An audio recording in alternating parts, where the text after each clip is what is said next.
یہ کالا قانون ہے جو ہماری مسجدوں کو، درگاہوں کو، خانقاہوں کو، ہمارے عاشور خانوں کو، امام باڑوں کو ہم سے چھیننے کے لیے بنایا گیا ہے۔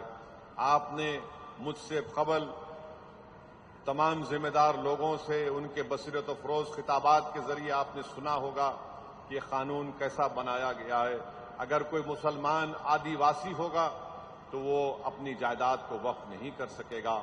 وقف با یوزر ہے، جس کو سپریم کورٹ نے بابری مسجد کے مقدمے میں وقف با یوزر کو سپریم کورٹ نے اپیل کیا۔ آپ اس فیصلے کے خلاف غلط طریقے سے ایک قانون بناتے ہیں۔ آپ خواتین ہیں، اس قانون میں یہ بات لکھی گئی کہ اگر کوئی اپنی جائیداد کو وقف الاولاد کرنا چاہتا ہے اور وقف الاولاد کرے گا تو مودی کی حکومت یہ کہہ رہی ہے کہ بیٹی کا حق نہیں مارا جا سکتا۔ اب آپ خود اندازہ لگائیے کہ اگر کوئی اپنی جائیداد کو اللہ کو اس کا مالک بنا رہا ہے تو کہاں بیٹی کہاں بھائی، کہاں بیٹا کہاں بیٹی کہاں رشتہ دار؟ مگر یہ حکومت کہتی ہے کہ وقف الاولاد آپ اس وقت تک نہیں کر سکتے جب تک کہ آپ یہ بتا نہ دیں کہ بچوں کا حق نہیں مارا جائے گا۔ یہ عجیب و غریب بات ہے کہ جائیداد میری ہے ہندوستان کی آئین کی سیکشن 300 کے تحت۔ یہ قانون ایسا بنا دیا گیا کہ جتنے مساجد ہیں پورے ملک میں آثار قدیمہ کے تحت، اگر وہ پروٹیکٹڈ ہیں، اینشینٹ ہیں، تو اس کا مالک وقف نہیں رہے گا، اس کا مالک آثار قدیمہ بن جائے گا۔ آثار قدیمہ کے ایکٹ یہ کہتا ہے کہ اس جگہ کو جو آثار قدیمہ کے ماتحت ہے اس میں کوئی رد و بدل نہیں کیا جا سکتا اس کی تعمیراتی کام کر کے۔ ٹائٹل تو وقف بورڈ کے پاس رہے گی، مگر مودی نے کہہ دیا کہ نہیں، ٹائٹل مالک وقف بورڈ نہیں رہے گا، مالک بن جائے گا آثار قدیمہ۔ بتائیے آپ، یہ ظلم نہیں تو کیا ہے؟ پھر یہی تو سیکشن لایا گیا تھا جب لوک سبھا میں بحث ہو رہی تھی، اس دن اس امینڈمنٹ کو پیش کر دیا گیا۔ ہمارے ایک بھائی حمداللہ سعید کانگریس کے ایم پی ہیں، لکشدیپ کے ایم پی ہیں، آدیواسی ہیں۔ ان کے مرحوم والد 9 مرتبہ کے ایم پی تھے لوک سبھا اور راجیہ سبھا کے۔ اب آپ کہہ رہے ہیں کہ آدیواسی اپنی جائیداد کو وقف نہیں کرے گا، تو یہ اس طرح کے غلط قوانین بنا کر مسلمانوں سے ان کی جائیدادوں کو چھیننے کا کام کر رہی ہے۔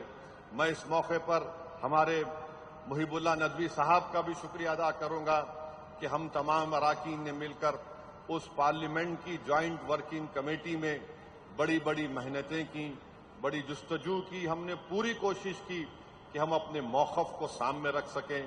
اسی لیے ہم نے اس جوائنٹ ورکنگ کمیٹی کی رپورٹ میں ہم نے اپنے ڈسنٹ رپورٹ کو بھی دیا ہے، میں نے دیا، مولانا محب اللہ ندوی صاحب نے دیا، اور مولانا محب اللہ ندوی صاحب رامپور کے ایم پی بھی ہیں اور پارلیمنٹ کے سامنے جو مسجد ہے اس کے امام بھی ہیں۔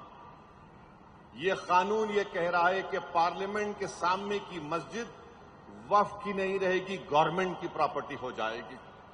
آپ بتائیے، جس مسجد کا امام ایک ایم پی ہو، بحیثیت امام ان کا تقرر دلی وقف بورڈ نے کیا، یہ قانون یہ کہہ رہا ہے کہ ہم اس مسجد کو مسجد نہیں مانیں گے، گورنمنٹ کی پراپرٹی بنا دیں گے۔ کیسے کوئی خاموش بیٹھ سکتا ہے؟ بتائیے آپ۔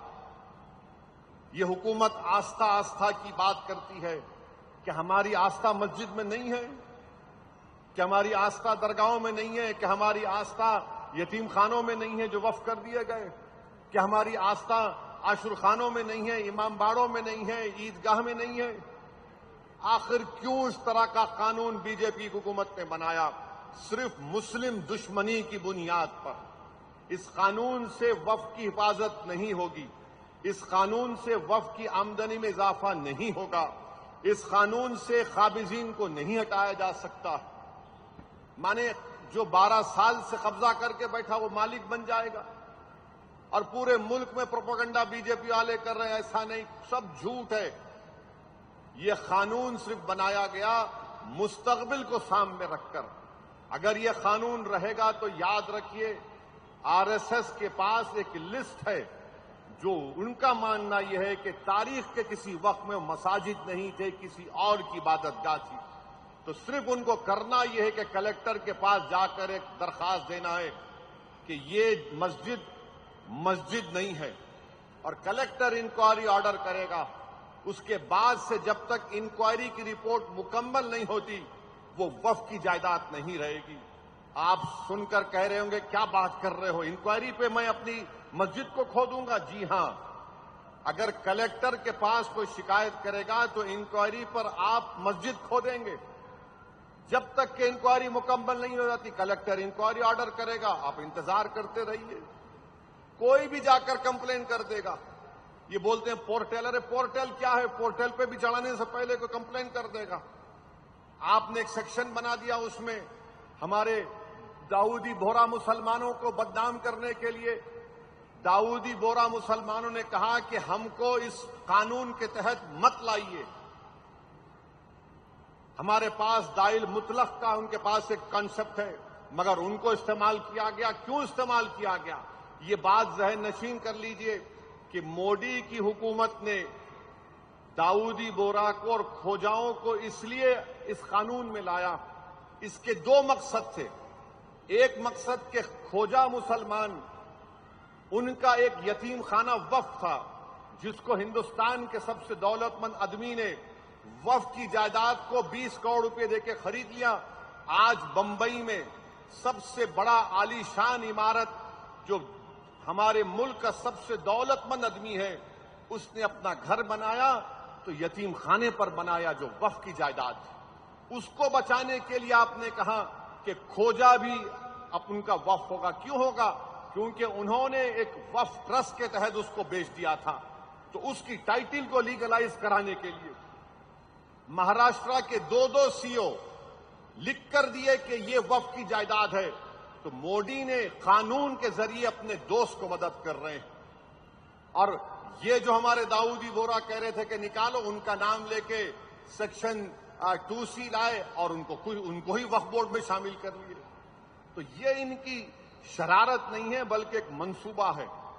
آپ اندازہ نہیں کر سکتے کہ ہم اور محب اللہ صاحب جب اس کمیٹی میں تھے تو کمیٹی کے چیئرمین نے اپنے اختیارات کا اس طرح استعمال کیا کہ ایک ایسی تنظیم کو بلایا کمیٹی کے سامنے، اس کمیٹی کے 3 لوگوں پر ٹیررزم کے مقدمے چل رہے ہیں، بلکہ 2 کو سزا بھی ہوئی۔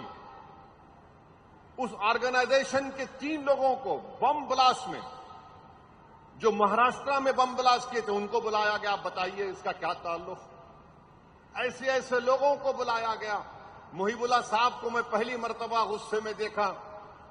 ریٹائرڈ ہائی کورٹ کے ججز ہیں، ریٹائرڈ لا یونیورسٹی کے وائس چانسلر ہیں، اور جب ہم ان سے پوچھے کہ یہ بتائیے کہ 5 سال مسلمان ہونے کی شرط کا مطلب کیا ہے، جب میں نے یہ ریٹائرڈ وائس چانسلر جو لا یونیورسٹی کے، تو ان سے پوچھا کہ بتائیے محترمہ، اگر کوئی 5 سال تک نہیں دے سکتا تو کیا 5 سال تک دوسرے مذہب کو دے سکتا ہے؟ تو محترمہ جو ریٹائرڈ وائس چانسلر ہیں لا یونیورسٹی کے، انہوں نے کہا ہاں بالکل وہ دے سکتا ہے کسی عبادت گاہ کو۔ میں نے پوچھا پھر مسجد کو نہیں دے سکتا؟ بولے نہیں، مسجد کو نہیں 5 سال تک۔ میں نے کہا کیا یہ دوسرے دھرموں میں ایسا ہوتا ہے کہ 5 سال تک تم اگر کسی دھرم کو مانتے، کیسے بتائیں گے؟ کہ مثال کے طور پر آپ خاتون ہیں، آپ وقف کرنا چاہ رہے ہیں، کون آ کر دیکھے گا کہ آپ دین پر چل رہے نہیں چل رہے؟ کون طے کرے گا؟ اور انگریزی کا ورڈ ہے کنٹروینس لکھا آپ نے، کہاں سے طے ہوگا؟ مقصد کیا ہے کہ چھین لینا؟ بلکہ وہ محترمہ جاتے وقت مجھے ایسی غلط الفاظ میں، ان پارلیمنٹری لینگویج میں مجھ پر ایک تانا مار کے گئے۔ اس وقت محب اللہ صاحب اٹھ گئے، مجھے ان کو بڑی مشکل سے روکنا پڑا، ورنہ ماحول کچھ اور ہو جاتا وہاں پر۔ تو بہرحال یہ چیزیں ہیں، آپ کو باخبر کرنے کے لیے، آپ کو باشعور کرنے کے لیے یہ کوششیں آل انڈیا مسلم پرسنل لا بورڈ کی جانب سے کی جا رہی ہیں۔ آپ کثرت سے دعا بھی کریے کہ اللہ سبحانہ و تعالی ہم کو اس مقصد میں کامیابی دے۔ یہ ہمارا احتجاج اس وقت تک جاری رہے گا جب تک کہ یہ کالا قانون واپس نہیں لیا جائے گا۔